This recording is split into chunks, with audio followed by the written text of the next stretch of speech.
We are live. Okay, so welcome to the second day of MSFP. In this session, we will have two talks, and the first one is by Annie Banen and Wouter Svierstra. It will be presented by Annie, and it is about combining predicate transformer semantics for effects, in particular for parsing regular languages. The floor is yours. Yeah, thank you. Yeah, and thank you all for attending. So, yeah, let's just get right into it. So what we're interested in this case is to look at how we can verify algebraic effects. And well, the really nice thing about algebraic effects is that we have this strict separation of the syntax, how the primitive operations, the primitive effects are sequenced, and the semantics of effects. So like how to assign meaning to those operations. And what we did is we took out a verification project in ACTA using the free monad to model effectful programs. So you can see here we have a type C of commands and a type R of the responses of the commands. And then a program in the free monad is either pure computation, so there are no commands, or we do an operation and then we get a continuation in which we can optionally do some more effectful operations. And the first example that is quite important to us is non-determinism. And we have this non-det monad that we model as an algebraic effect with two primitive operators.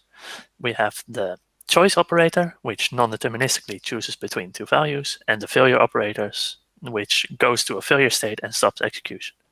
But of course, these two bullet points, they are really the semantics. So you could as well choose that choice is a probabilistic choice. But in any case, the syntax consists of two parts. We again have the commands with a choice operator and a fail operator, and then we assign return types to these commands. So the choice is a non-deterministic choice of a Boolean, and failure returns nothing because we fail. And then the way to assign semantics to an algebraic effect, system with algebraic effects, is typically you give a handler. So, and these, for the free monads, they arise very naturally as just a fault over the free monad. So in the pure case, if we want to collect a non-deterministic program, we want to collect all the results of this program into a list. Then we write it as a fault with the pure case, just put the return value in the list. And then if we have a choice, we combine the return values of the two alternatives. And if we fail, then there is no return value. And basically, what we did was we said, well, what happens if we don't want semantics that return a value, but what if we want semantics that return a predicate? So let us look at, let us take this fault, but now return a predicate of type set or a proposition of type set. So we're in ACTA with constructive type theory. So our propositions look like sets. And then what we do is we have two arguments, one for the op case and one for the pure case.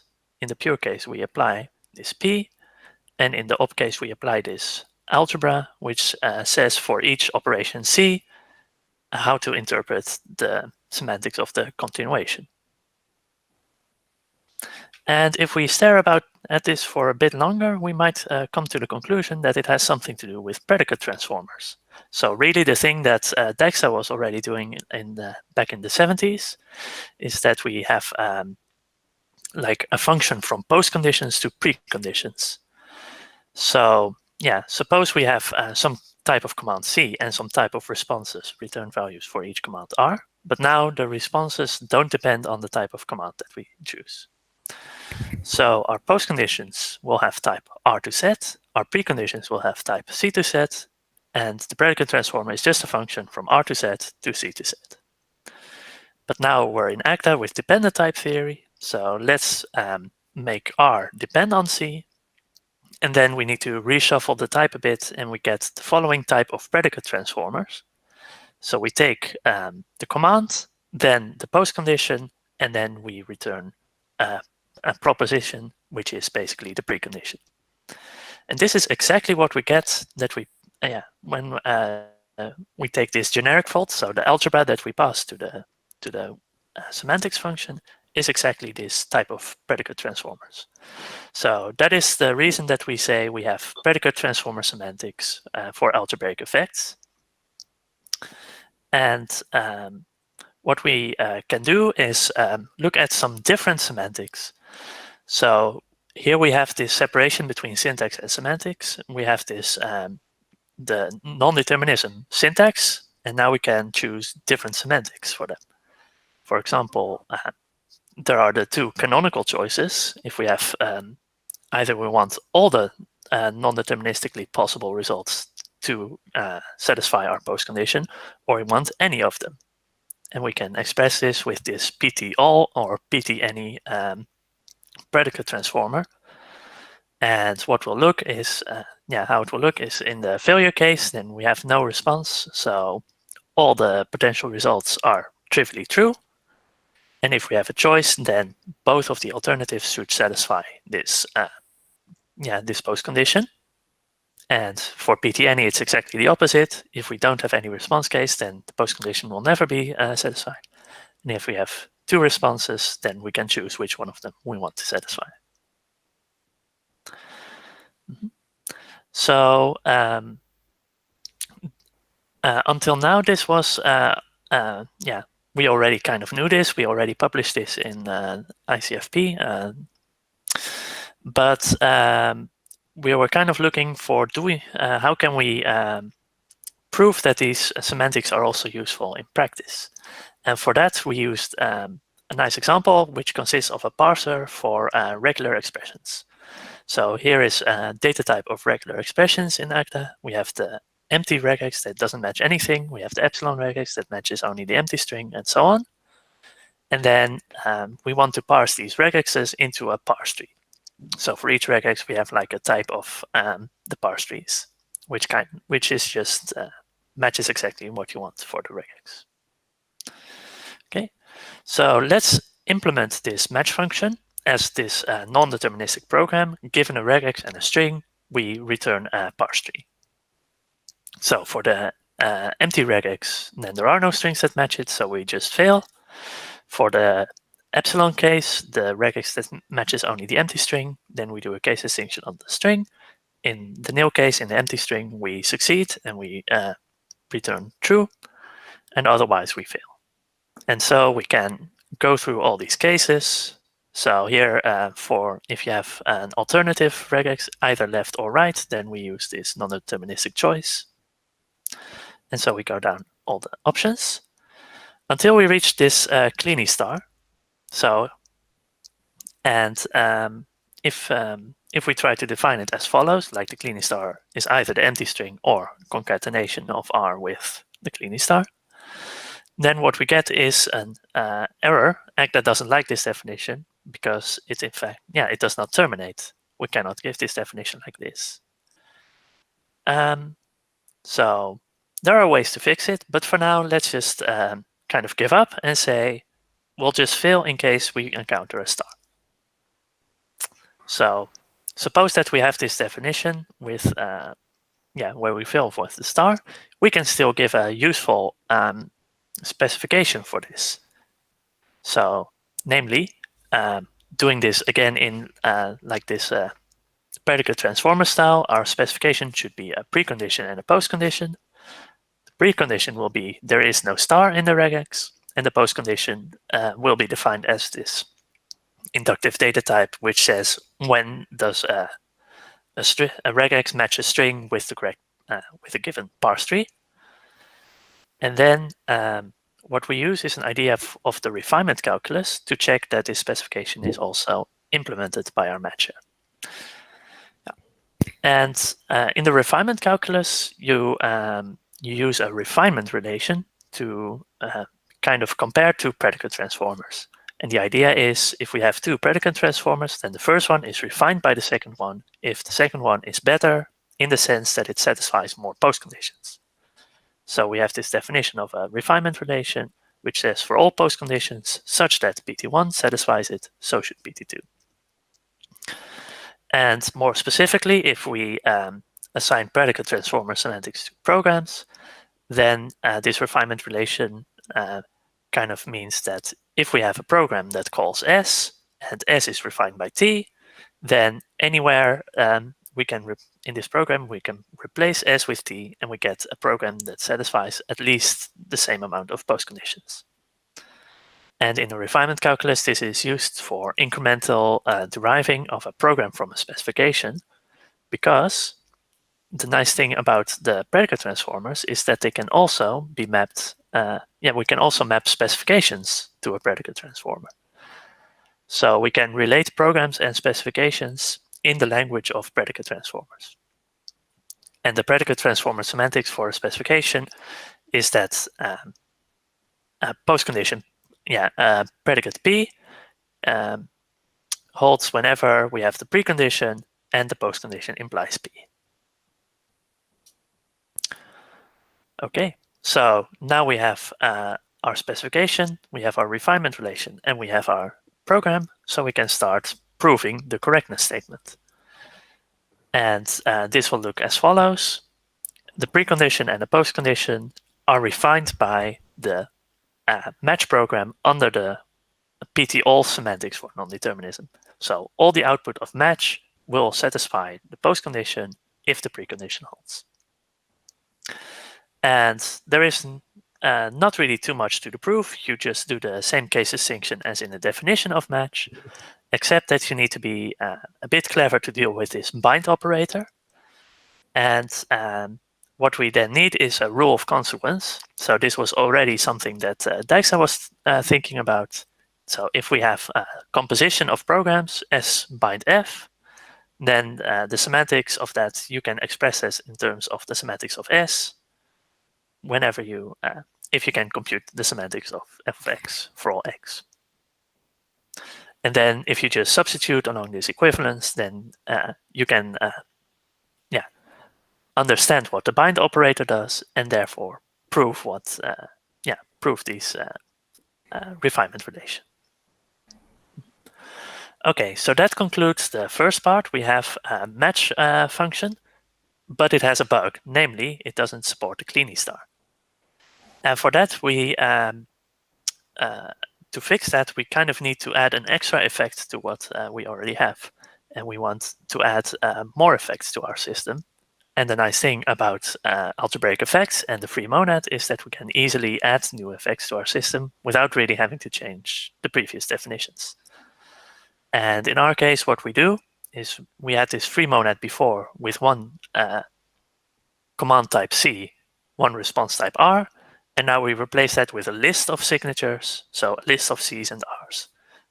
And the pure case is exactly the same, and in the op case, we kind of take this index into this list of signatures. And the two effects that we'll use in this paper are general recursion and parsing. So general recursion is uses this idea by Conor McBride and Turing completeness totally free. We can model the general recursion like a recursive function of type I to O by adding the signature with command type I, so call the function, and response type O, the return value of this function call.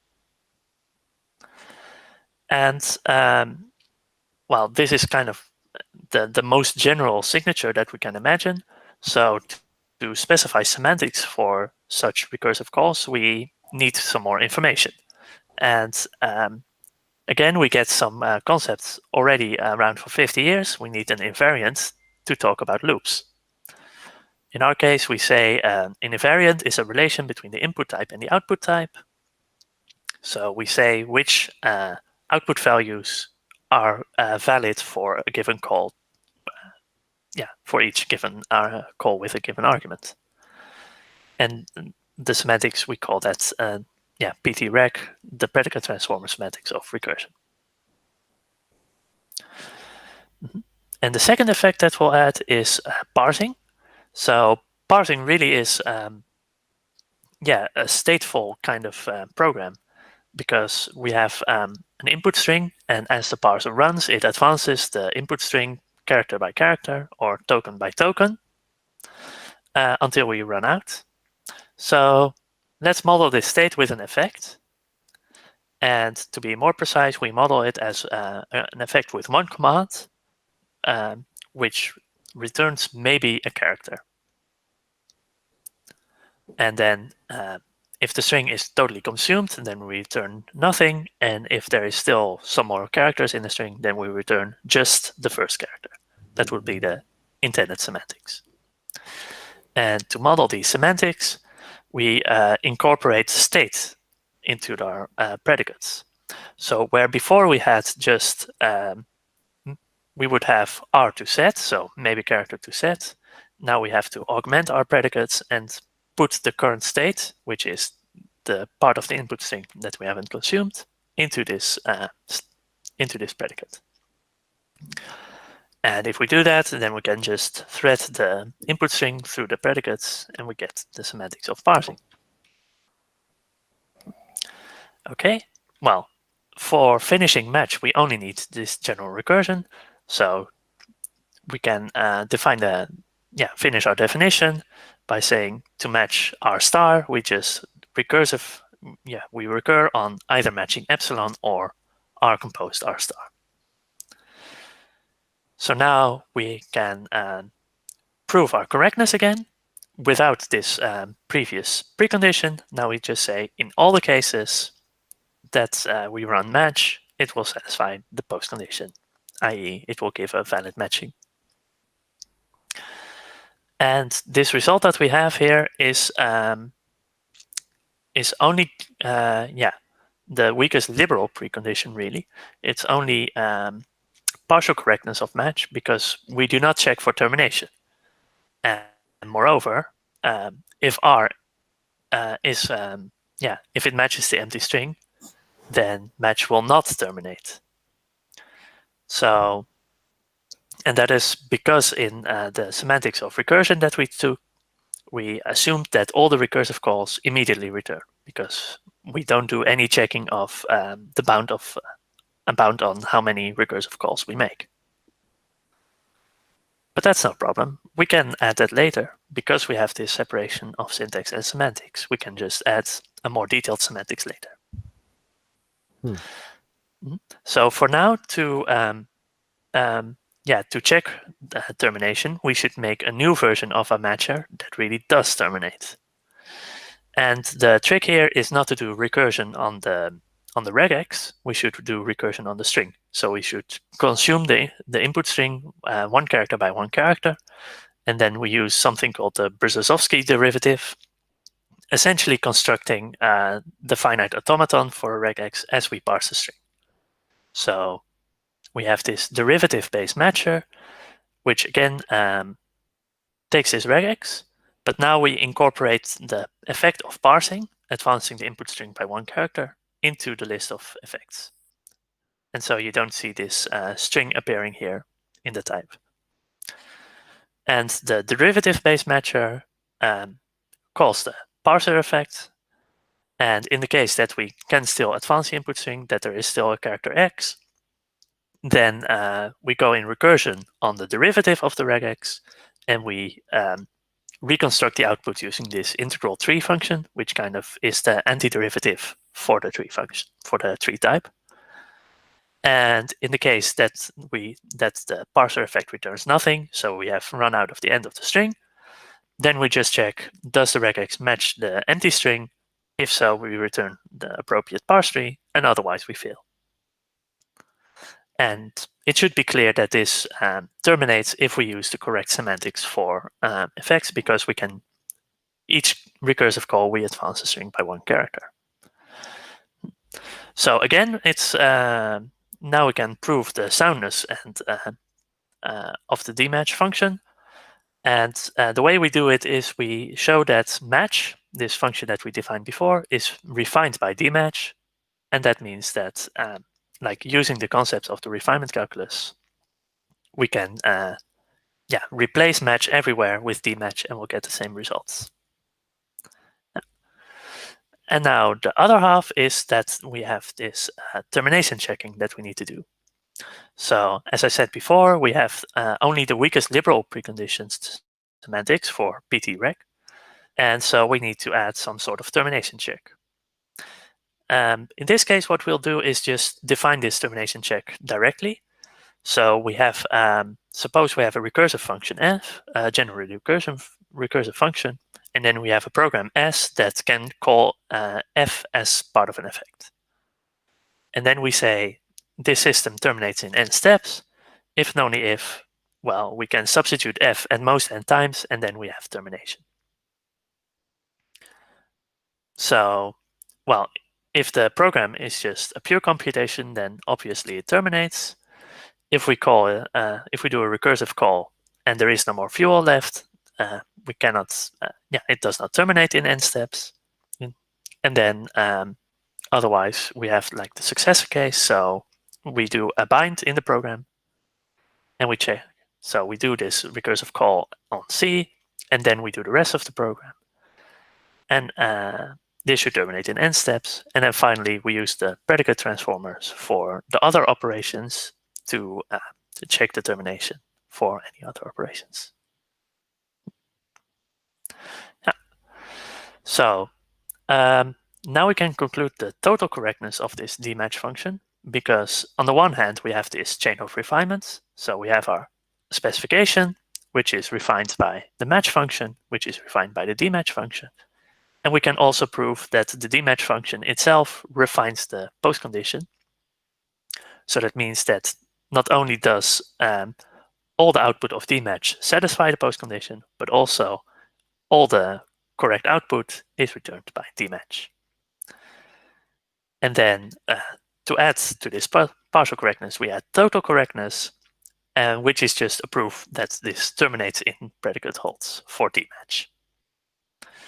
And yeah, as I said, it's not too difficult. Each recursive call consumes one character of the string. So indeed, it will terminate in the length of x steps. So that's a quick overview of our development. Our goal was to kind of investigate the practicality of these predicate transformer semantics for effects and try to use these concepts from the refinement calculus to do functional programming instead of imperative programming. And what we saw is they really do provide a natural and uniform way to reason about effects in the setting of the free monad. And yeah, the reason that we like them is that they are very modular, these semantics. So we can add new effects and new semantics to the system as we need them, and we don't need to change our programs that we already have. We can just keep the old syntax and start with the new semantics. So a formally verified parser is really nothing new. They have been developed before. But what usually happens is there is this specialized semantics, usually also part of the syntax of the program. And these semantics have been really specialized to the domain of parsing. And so they don't really allow you to reason uniformly about all effects in the way that the algebraic effects should allow you to do so. And especially one distinguishing characteristic is how we deal with termination. So with these algebraic effects, we can talk about the partial correctness and the total correctness independently of each other, and makes it quite easy to deal with both without having to worry about one when you're proving the other. Okay? So I hope that people start to use predicate transformer semantics also in functional programming, because I think they are a really nice solution for verification. Well, thank you for your attention, and feel free to ask any questions. Thank you.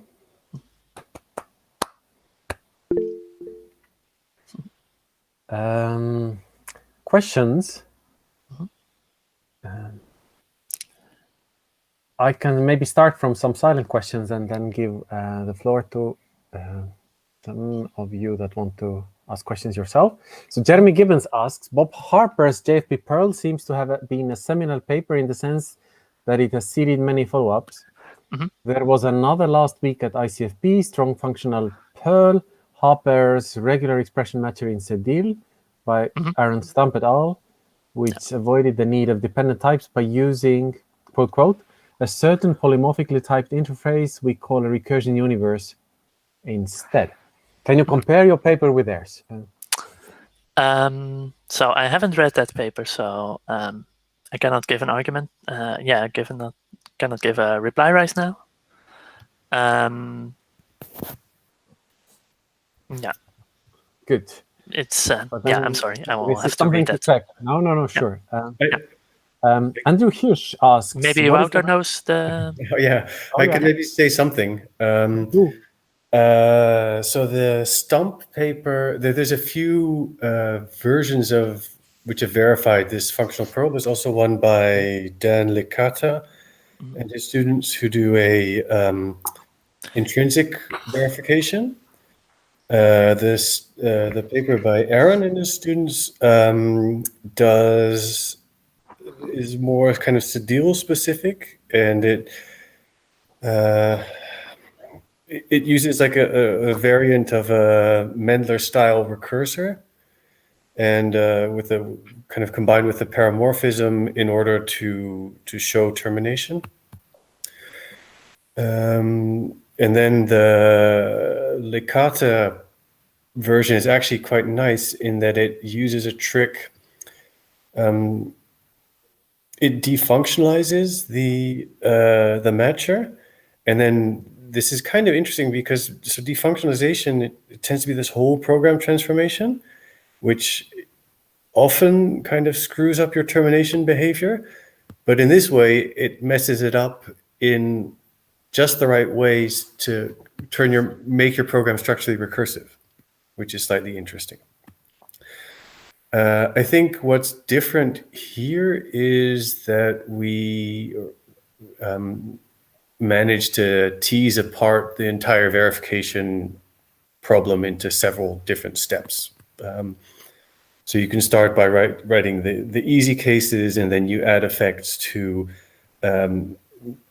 support general recursion, and then later on you show that it is indeed terminating, and each of these problems can be split off as a separate verification challenge, which arguably requires a level of indirection which takes some getting used to, but is arguably more modular, I guess, in the verification, that you can separate the termination proof from the actual correctness. Is that an answer, Jeremy?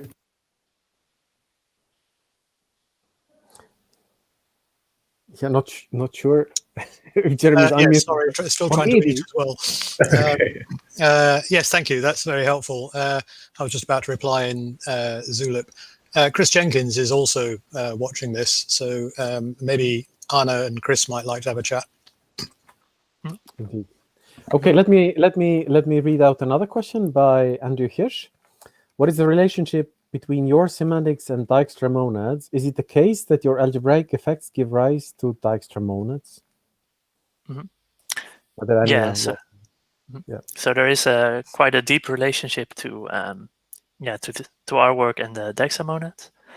So you could see kind of see the Dijkstra monad as a bundled version of where you take the free monad together with its specification. You kind of bundle this together into one object, and it has its advantages and disadvantages. So what we like is about our semantics is that they are really separate, and so we get this modularity that is quite nice. But on the other hand, with the Dijkstra monads, you put your proofs together with the item that you are talking about. So it's the way combinations of programs work is I do feel a bit nicer, for example. But I think yeah, there are many ways to arrive at these predicate transformer semantics, and I think we're all kind of groping towards the same conclusion in the end. I think so too. So I think yours is also very much related to what Niels was discussing yesterday. Indeed, so, yeah. So Kimmy, you wanted to ask a question. Do you want to ask it yourself? Sure, why not? So I have been looking at McBride's Turing Completeness Totally Free for some time, and I've always been stumped by this part where I really don't see how it actually works when it comes to composing recursive functions. I mean, the essence of the paper, as I understand it, is that given a recursive function, you stub out the self-reference. In other words, you reify it, and you put a piece of data there. It's a bit like in free monads. You stub out your effectful functions and your effectful values, and you interpret it using what we now, I think, call handlers. It used to be called interpreters. So what happens with two independent recursive functions is that you've each got this self-reference, and when you compose them, it's not obvious. It's like, well, you can only have one self-reference now. It's like, so where Right. do you, what does that mean? And so I can't see how you could compose it. So, but you say you use this technique in your work. So what happens? Right. So suppose you have like a recursive function f that can call itself and a recursive function g that can call itself. Yes. And then that your calls question itself, is, yes. like, how can we talk about the composition of f and g in the Yes. free monad or in the in the TCTF monad, yes. So there you would use combinations of effects. So you would include them both into a free monad with two effects, where one is call f and one is call g. And then in that monad, you can take the composition of the two. And I presume that then, you would handle the calling f with one handler and calling g with with another handler, and then in that way. So there will be two self-references, I suppose. Yeah. So you would basically have Yes. call f as an effect and call g. And then, And this can be done in ACTA. Yeah. I'm okay. pretty sure that's no problem. Okay. Well, I wrote a simplified Haskell version of it, and I couldn't get it done. But thank you for the answer. Of course, you're welcome. Thank you for the questions. Yes. Thanks, Anna, once again. I'm afraid now we have to go on to Oleg's talk, but surely you're welcome to discuss this further on ZuliChat or during the break. I might also ask a question or two. But now let's go on to the talk of Oleg's. Right. So the second speaker today is Oleg Renrus from Well-Typed, and the talk is on lenses and how broken they are. Yes. So, hello everyone. I want to talk about lenses today. So, for you who are not familiar with lenses, a short overview. So, lenses are very powerful and useful things in functional programming, and to the first approximation, they represent the first-class fields for data structure. So, one practical example, if you have a user which has a name, and the name consists of parts, first name and maybe some other parts. So if you want to update the first name inside the user, say in a Haskell, that the code we would need to write is, well,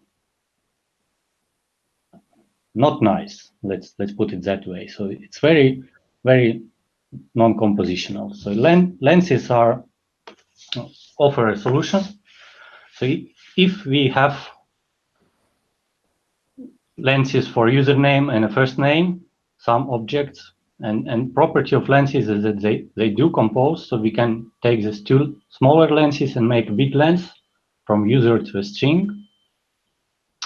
And by using lens operations, the set operation in this case, then we can set the first name of the user quite concisely by, well, it almost looks like what you would do in imperative programming, but this is functional. So this lenses, and but what I'm interesting is proving facts about lenses, and that's not that simple. So lenses are easy to use, but kind of hard to formalize, maybe. So we need functional extensionality because we deal with functions, and we need some kind of proof irrelevance as well, because yeah, we'll see later why it's that. So when so I was curious about homotopy type theory, and it gives new perspective to look at things. And last year, cubical agda became actually usable. So then I played with ideas, and then I'll show you what I figured out. So before I continue, that lenses are not the only optics out there. There's whole zoo of different kinds, traversals, prisms, and so on. And I'll discuss isomorphisms, prisms, and lenses, and what I can say about them. So first, isomorphisms. You're probably all familiar with them. So we call a function an isomorphism if there's exists G is that is a G from B to A, such that their compositions are identity functions. And it's an easy exercise to show that inverse G is unique if it exists, and so we don't need to require that explicitly in the definition. So it's like, and if you take a category theory book, that's a maybe second or third definition and first exercise, something like that. But the problem is that together with equality proofs, the so-called quasi-inverse is not unique anymore, because in homotopy type theory, we don't have uniqueness of identity proofs. It will cause inconsistency if we assume that. So by getting more powerful reasoning power, we have to sacrifice some as well. But that problem is solved. So there is a notion called equivalence, and so the function is an equivalence if all B the fibers over F. Sorry, the fibers of F over B are contractible, and there's plenty of new definitions probably for many. So type is contractible is a way to say that there's exists unique value, or how it's written, there's a value and all values are equal to that. And the fiber of F over B is a pre-image of the point. So it's a type of values which map to the point B. So when you play with those for a while, then you learn to unfold these definitions and see what they kind of mean. And nice property about equivalence is that it is a mere proposition. So it's which means that all values are equal, and that results, or that proving the composition of equivalences is associative reduces to just proving that the function composition is associative. And the proof looks like that we are saying that function composition is definitely equal via REFL, and we use a version of proof irrelevance for saying that we don't care about equivalence proofs. They ought to be the same, but that's not an axiom, it's actually computes. And if you look back into this definition that is equif f object actually gives us the inverse function. So for each b, we have a contraction of a fiber, and that has a value a inside it. So we can extract the inverse function from that. So it's not a proposition so it's not a proof irrelevant universe type, but it actually can be used for computation and is used for computation. So that's an interesting difference. So that's a short overview about isomorphisms and homotopy type theory. So very brief, but let me continue to prisms. So what are prisms? I start with prisms because they are in fact simpler than lenses. So a prism from structure to value consists of a matcher and a builder, and they have to satisfy two laws. So if you match on what you just built, you get the value you started with, and if you successfully match on a bigger structure and extract the value and then use it to build a bigger structure, you get the same structure which you started with. So it's like the loss feels natural for this thing after a while, but it's still hard to understand what prism is or prisms are. So I played a bit with it. So if we try to count what prisms there are between finite sets. Finite sets are easy. You can enumerate everything, and there's equality is decidable and so on. So what we get 12 possible prisms, and it's obvious after a while that the builder function have to map different values on the left to the different values on the right. Otherwise, we couldn't match and recover the original value. So it have to preserve all the information. So there are injections. And injections in HOT are called embeddings. And then embedding is a function such that for all b, the fibers are not contractions, but they are mere propositions. So that means that if there is a fiber, a value of a fiber, then that one is unique. But that's a problematic, because even we know that it's unique, that definition doesn't give any means to construct it. We need something stronger, and obvious choice is to require a decision function or decision. I don't know how to call it, value for that. So we get a decidable propositions. And another way to say that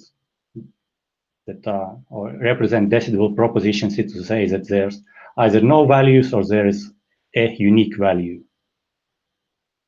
And first one is easier to use and also easier to prove. But second one is maybe more descriptive of what the thing is. And with those, we can define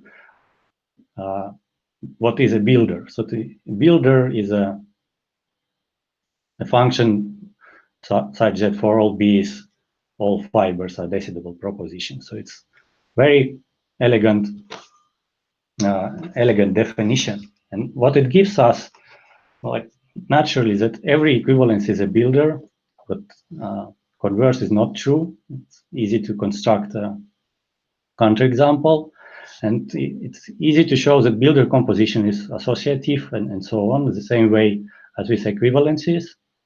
And importantly, that builder uniquely determines the matcher part, because is builder for any G is a mere proposition itself. So we can inside the theory say that these values are unique.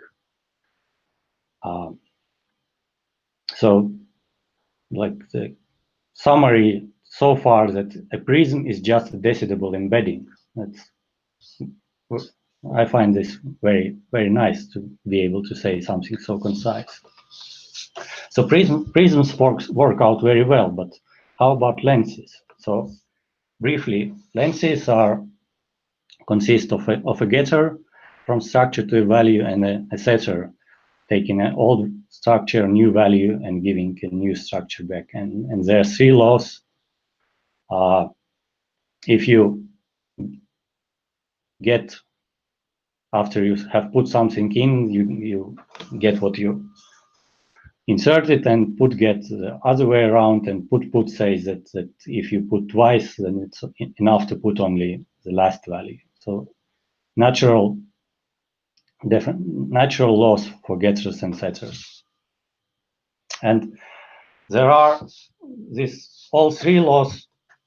Variant is called very well behaved lens in the paper by Foster and others, where they introduced them.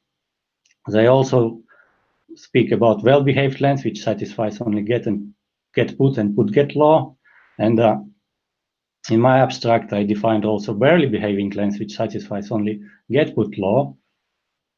And fourth variant, which is weak lens, which satisfies get put law and weaker notions of put get and put laws. And there's all kind of lenses. So let me illustrate them by how they relate by also using the finite set. So if we fix a getter to be first projection from pair of booleans to a boolean, so there are plenty of center candidates, the functions with correct type signature, and only 256 of them are barely behaving lenses. Still plenty, but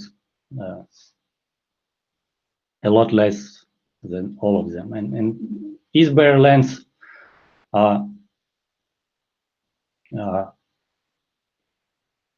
definition is following. So for any two values, there must be a fiber mapping between them.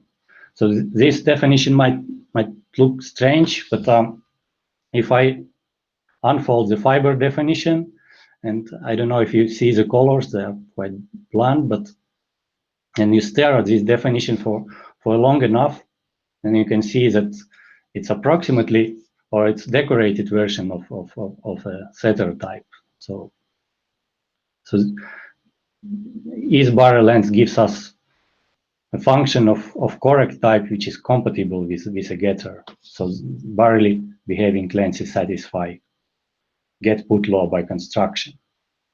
So my idea was to continue on this journey, so we have something, and maybe if we can refine this further, better we get a nice definition for higher lens. So the obvious choice, I think, is to require that fiber mapping to be an equivalence. But there's a problem, because we still have 16 weak lenses possible, or 16 possible weak lenses. Why is that? Because the fibers are itself isomorphic to booleans, and they're indexed by two booleans. So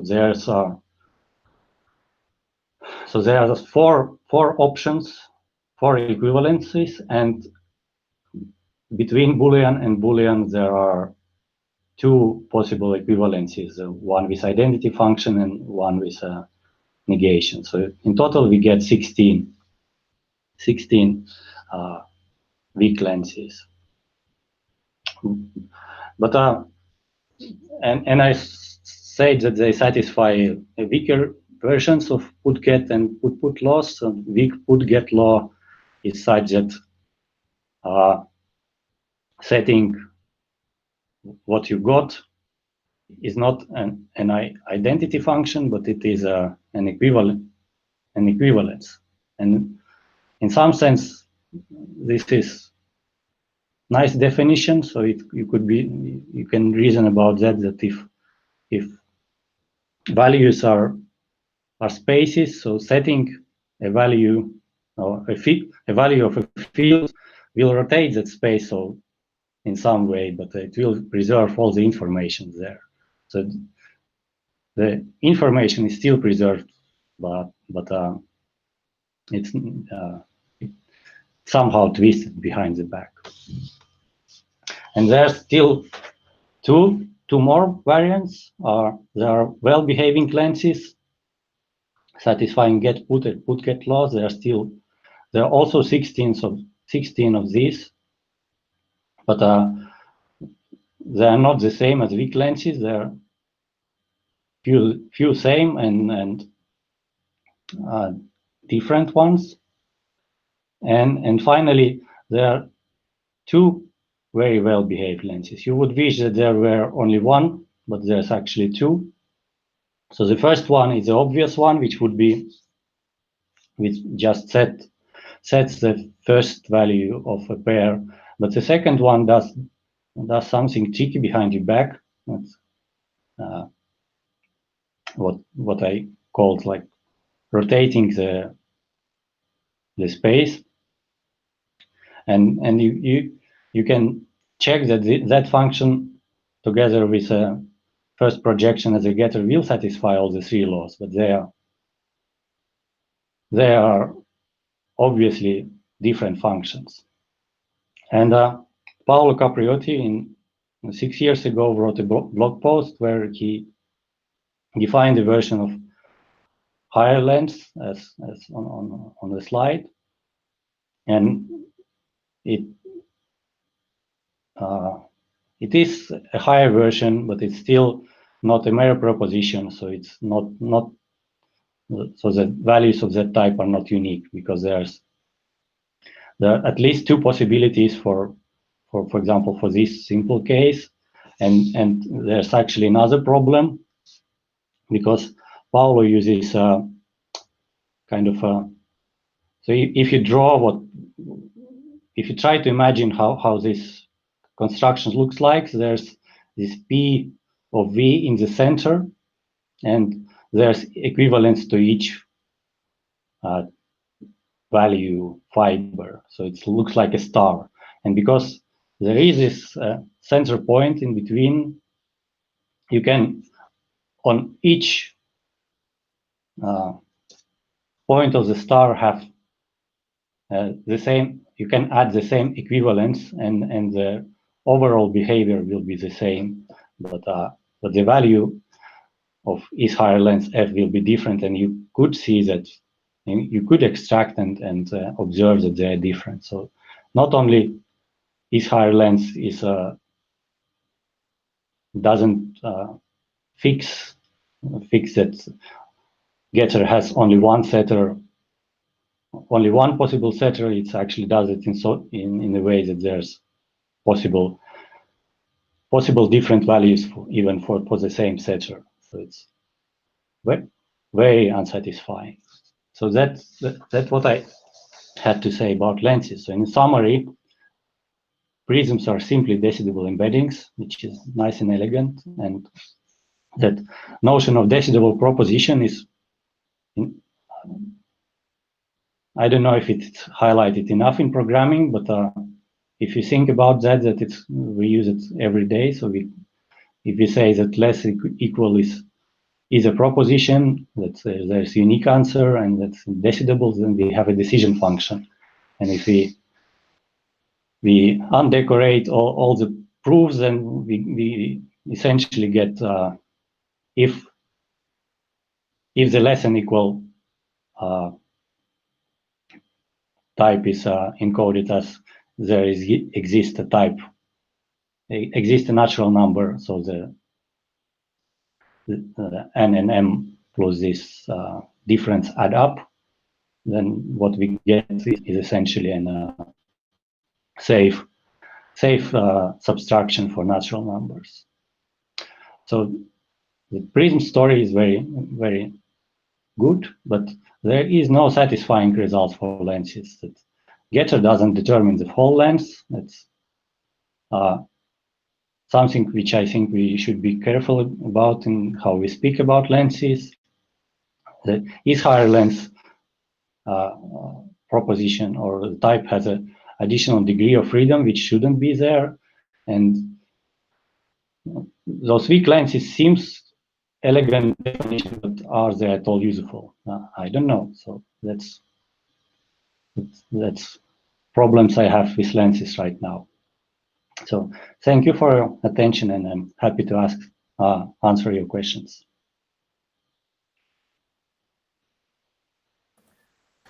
Thank you, Oleg.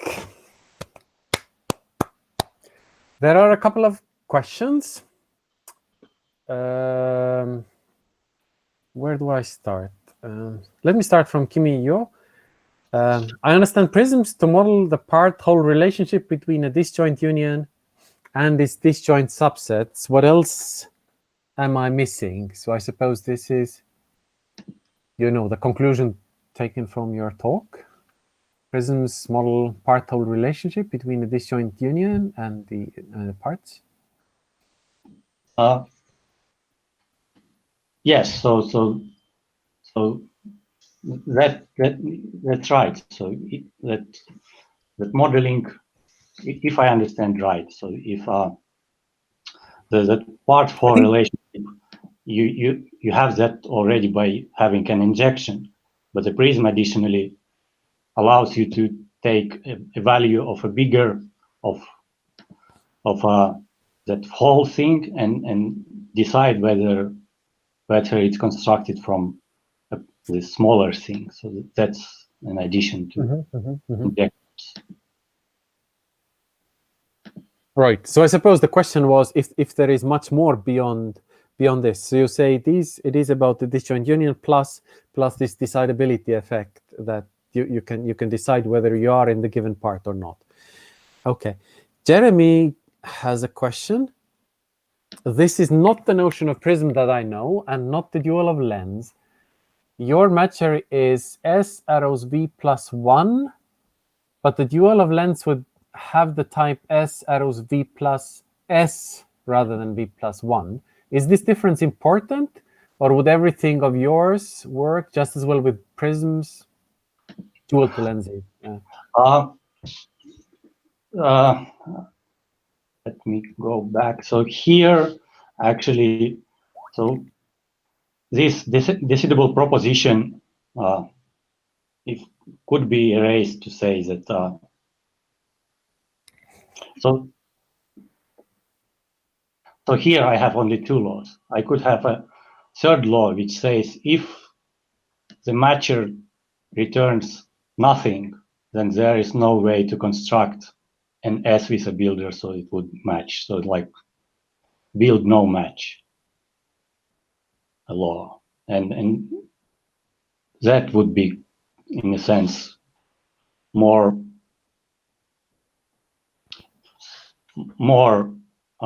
appropriate with a V plus S case. So then matcher will either give you a value or return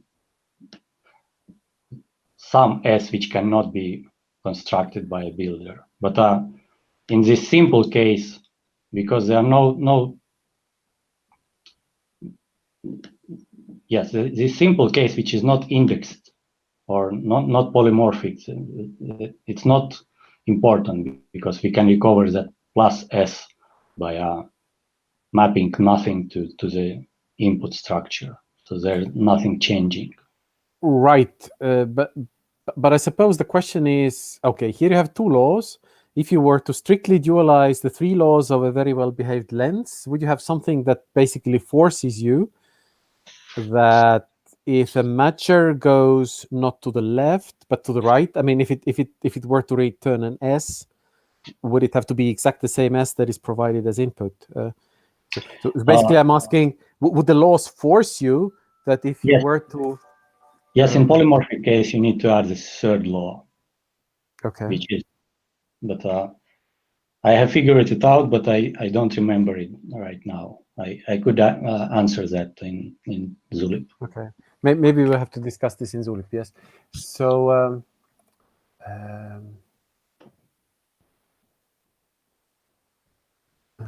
okay. So, is this also Jeremy? Jeremy says, I'm not surprised that the getter of a lens does not determine the setter, But in the category of sets, under certain conditions, the setter determines the getter. This is the basis of Zhenyang Hu's putback-based programming. So the question is it really desirable that the getter would determine the setter? So, I mean, the thrust in your talk seems to be that you want it, right? No, I don't mean that I want it, but it's something that you might think of, and it's not said out loud anywhere. And in fact, yes, that you can do the construction. So if you have a setter, then the getter is uniquely determined. And that I had a single extra slide just for that. But yeah. But okay, so this is what Jeremy is referring to. The problem The problem is that what means to be a setter is still not a mere preposition. So that's a still problem. Like you can be a setter in non-unique ways. Then there is a question by Vikraman Chaudhuri. Lenses can be defined in any category with finite products, and prisms can be defined with coproducts, Jeremy's version. If you took those definitions and defined higher lenses internally in HOT, what goes wrong, or how do your definitions compare? Maybe this is explained in your extended abstract. So the question is, why don't you basically just define lenses and prisms as given in any category with products or with coproducts? And if you just only took these definitions and didn't posit anything else, didn't postulate anything else. I'm not sure I can answer that in satisfactory way. So I wanted to work in the setting where equality is internalized. That's so, and so to have those equalities inside the type theory working, because for arbitrary category we can say that the mapping is isomorphism, but it's on a meta theoretical level. So we cannot use the fact that from inside the category that the some mapping is isomorphism, and that's why I went this way. Yeah, I hope that answers.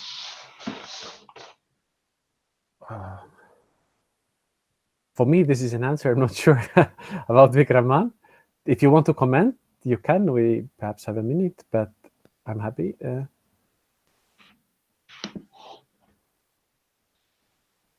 Okay. Any further questions? Anyone? I was also wondering if you did look at these other types of optics beyond prisms and lenses. Do any of them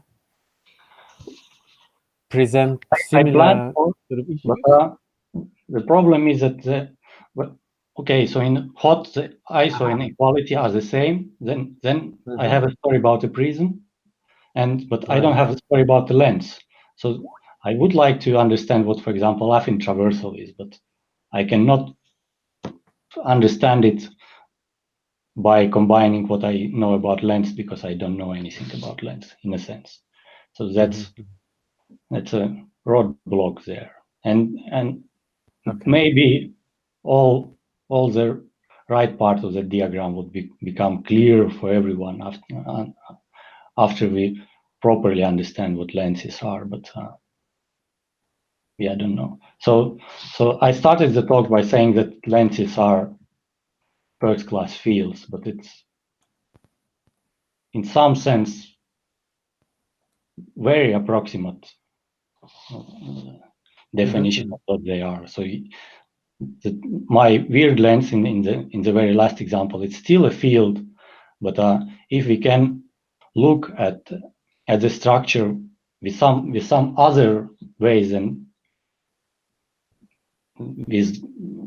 by some other means that just by that lens, then we can see that the lens does something weird. So how the interaction between different lenses, for example, is something which is unclear. The same is interaction between different prisms. So prisms gives you way of matching, but you cannot have a complete match. There is no way to connect those. So there's a lot to think about still. Okay. Thanks a lot. Clap, clap, clap. So maybe Max or Sam can give some comment about the break.